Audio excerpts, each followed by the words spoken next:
Assalamualaikum warahmatullahi wabarakatuh. Selamat pagi anak-anakku. Semoga dalam keadaan sehat walafiat.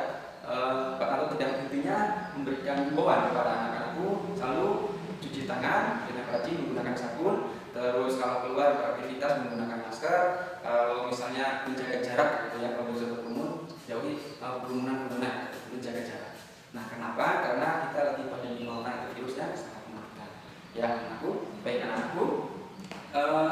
Kita akan belajar, ini akan belajar tema 3, yaitu tentang globalisasi dan cinta tanah air. Terus temanya tema 4, yaitu mengenai globalisasi. Anak-anakku, sebelum dimulai pembelajaran, baiknya kita berdoa dulu menurut kepercayaan dan agama masing-masing. Ya, selesai. Baik anak-anakku, sebelum pada pembelajaran, alangkah baiknya Pak Tanto akan menyampaikan tujuan-tujuan pembelajaran sebagai berikut. Nah, anak-anakku, yaitu yang pertama, diharapkan dapat menentukan ciri-ciri kosakata baku dan tidak baku. Yang kedua, anak-anakku diharapkan dapat menuliskan poin-poin penting dari teks eksplanasi. Ya. Yang ketiga, anak-anakku diharapkan dapat menyajikan peranan Indonesia dalam aspek ASEAN, yaitu dalam ruang lingkup ASEAN. Nah, yang keempat, yaitu anak-anakku diharapkan dapat peranan kerjasama antara Indonesia dalam ruang lingkup ASEAN, tapi dalam bidang ilmu dan teknologi atau ITEK. Ya. Nah, baik anak-anakku, itu tujuan pembelajaran hari ini. Dan untuk pembelajaran hari ini kita dimulai pada pembelajaran 1. Pembelajaran 1.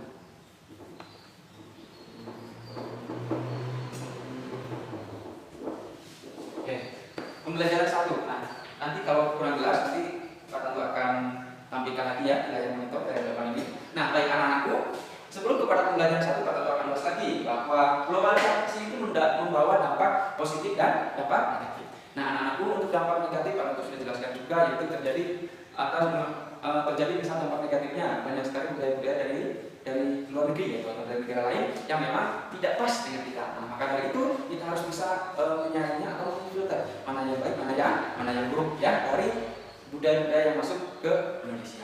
Baik anak-anakku, itu mengenai dampak negatif dan dampak positif dalam bidang sosial budaya, dan begitu juga dampak positif dan negatif dalam bidang pendidikan dan sebagainya.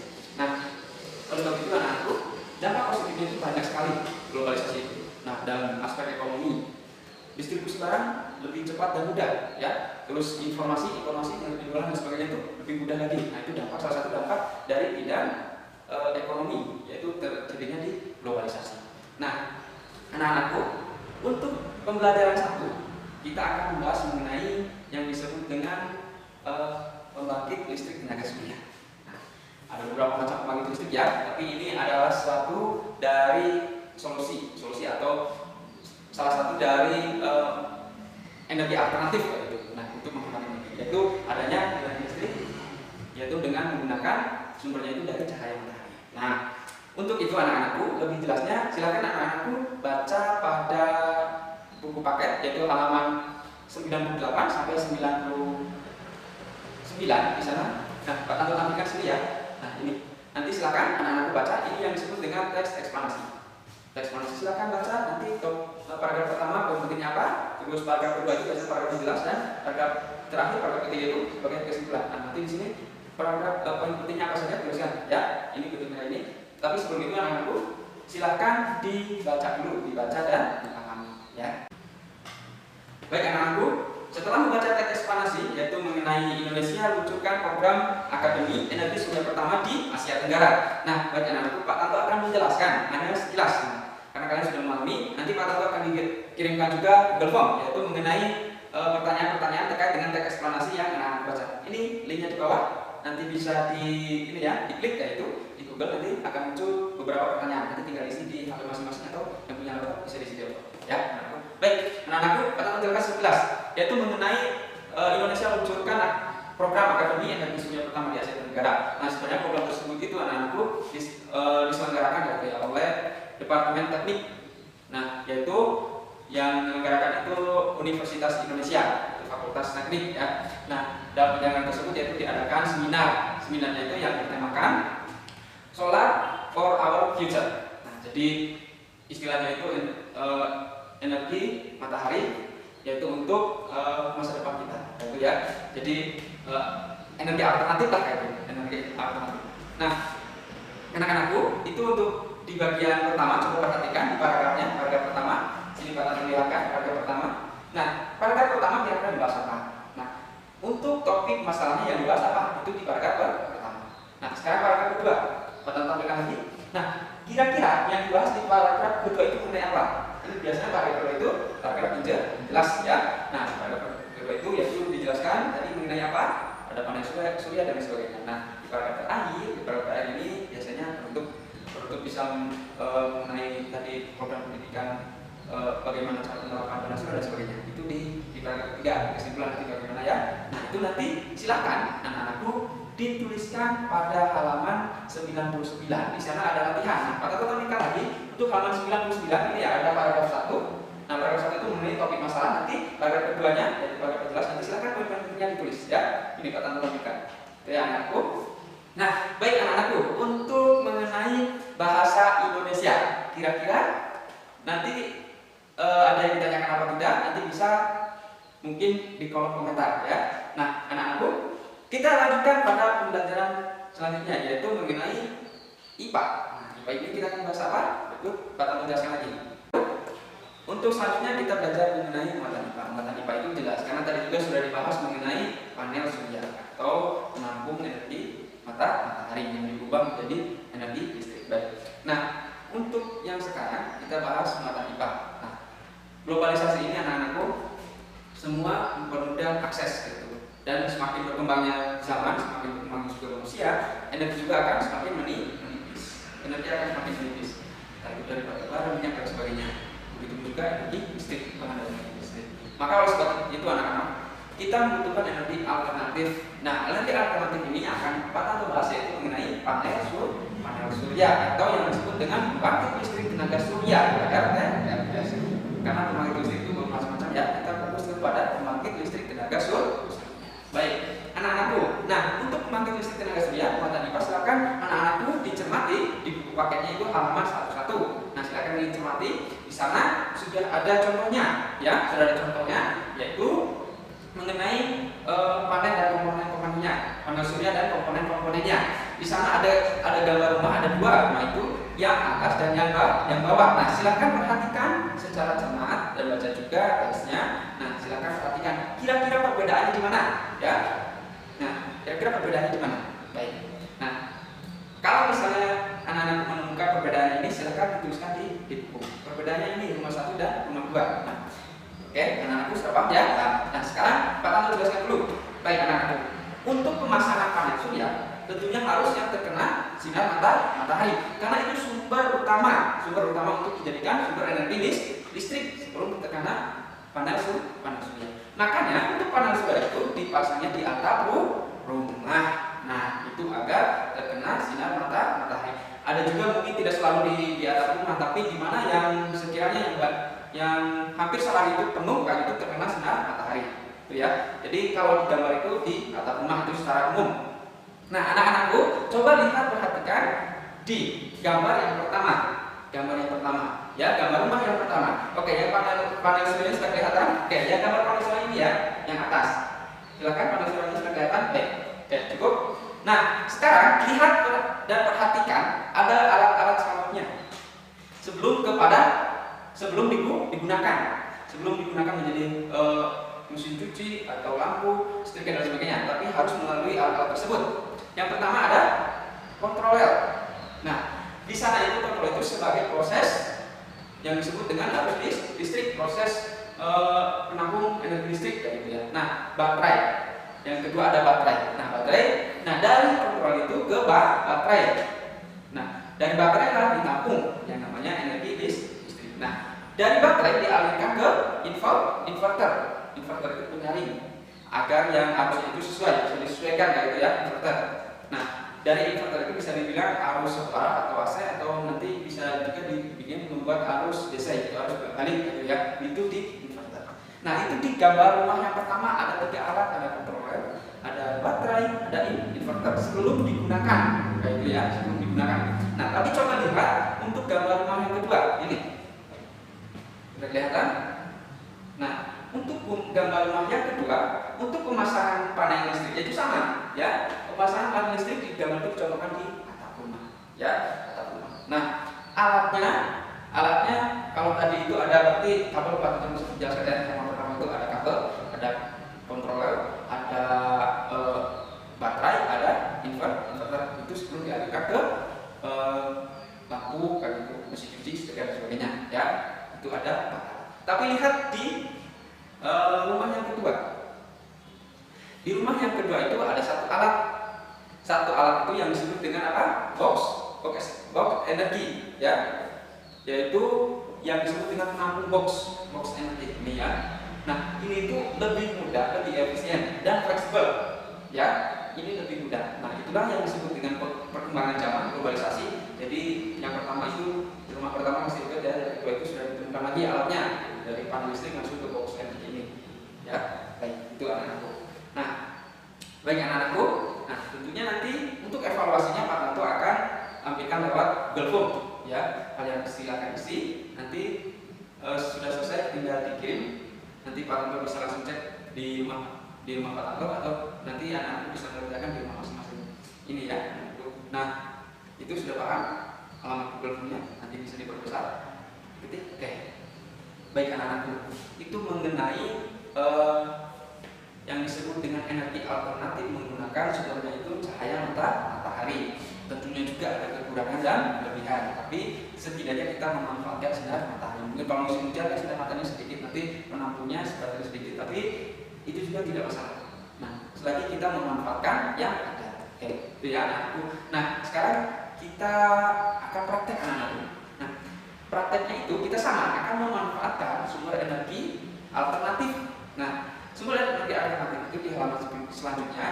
Di halaman selanjutnya itu, nah, ada yang dimanfaatkan dari kentang, ya, dari kentang sumber energinya. Kenapa dari kentang? Kita belum jelaskan.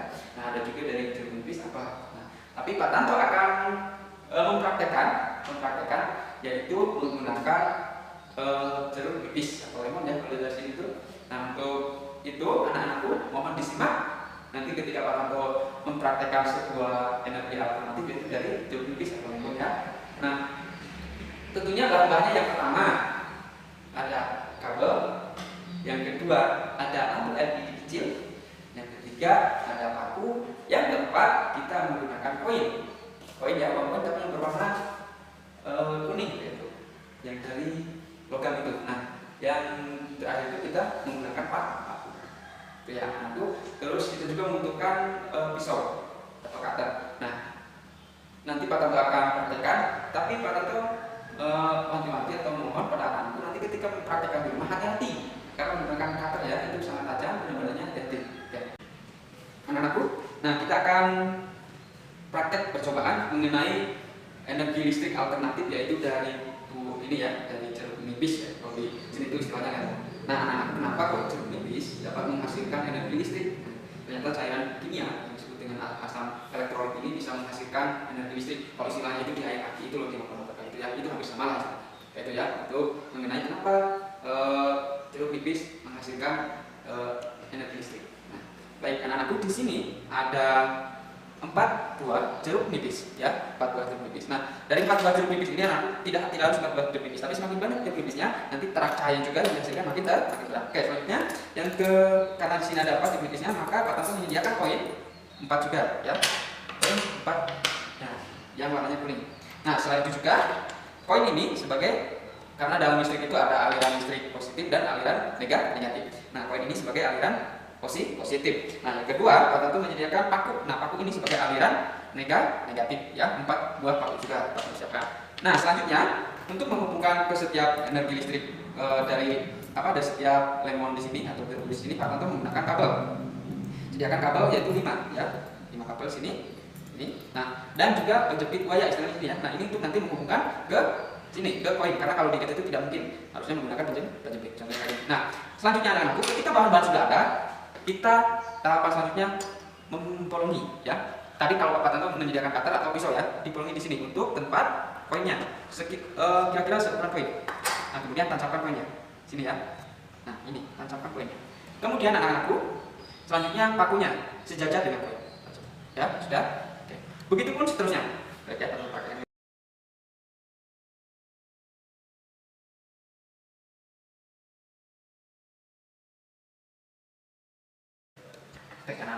sudah terpasang semuanya ya. Sekarang tinggal kita susun rangkaiannya. Nah, ketika menyusun rangkaian hati-hati, harus perhatikan juga. Nah, ini kutub positif ke koin, terus kemudian disambungkan ke kutub negatif ke paku. Ini ya, diikat. Oke, sudah. Nah, ini. Kemudian selanjutnya dari kutub positif ini kita ke kutub negatif. Begitupun seterusnya. Ya. Terakhir dari kutub positif ke ini akan licin ya,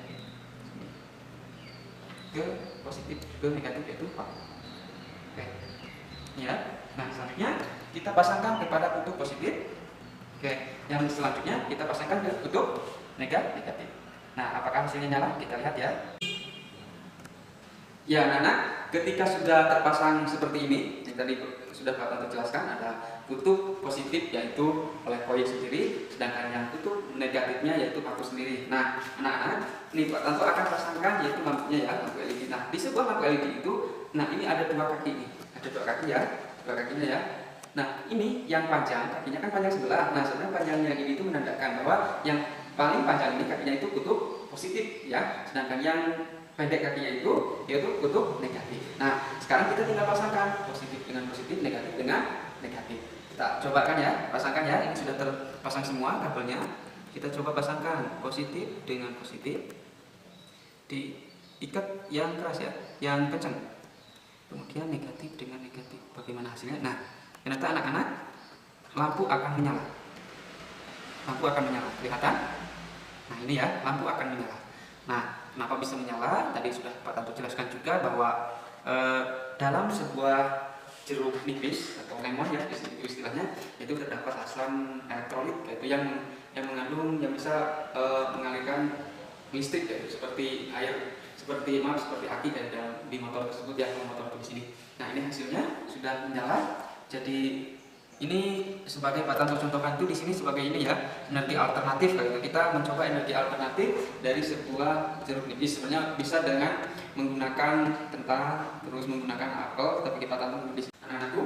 Nah, untuk pertemuan kali ini kita cukupkan. Sebelum Pak Tanto tutup, kita akan simpulkan dulu ya pembelajaran hari ini, yaitu untuk mata bahasa Indonesia. Nah, mata bahasa Indonesia kita belajar mengenai teks eksplanasi, yaitu yang materinya tentang Indonesia meluncurkan program Akademi Energi Surya, yaitu energi pertama di Asia Tenggara yang dilaksanakan di Universitas Indonesia Fakultas Teknik. Nah, yang dihadiri juga oleh pakar dari Jerman. Ya. Nah, anak-anakku, untuk tugasnya bahasa Indonesia yaitu mengenai tuliskan poin-poin penting dari teks eksplanasi, yaitu dari paragraf pertama, terus paragraf kedua dan ketiga ya. Nah, untuk IPA itu kita belajar mengenai pemanfaatan energi matahari, yaitu dengan kalau di istilah itu pembangkit listrik tenaga surya dengan matahari, dengan menggunakan alat yang disebut dengan panel surya. Panel surya tadi ada beberapa alat penunjang, yaitu dari selain panel surya berarti ada controller, yang kedua ada inverter, yang ketiga itu ada baterai ya. Nah, itu ada 3 komponen. Kalau yang dilihat di contoh di rumah yang atas yang pertama, di gambar yang kedua itu ada electric box system, itu lebih efisien lagi ya, itu dengan menggunakan itu. Jadi sebelum digunakan harus melewati alat-alat tersebut. Baik, untuk pertemuan kali ini Pak Tanto cukupkan. Kita tutup dengan bacaan hamdalah. Alhamdulillah. Sekian Pak Tanto. Wassalamualaikum warahmatullahi wabarakatuh.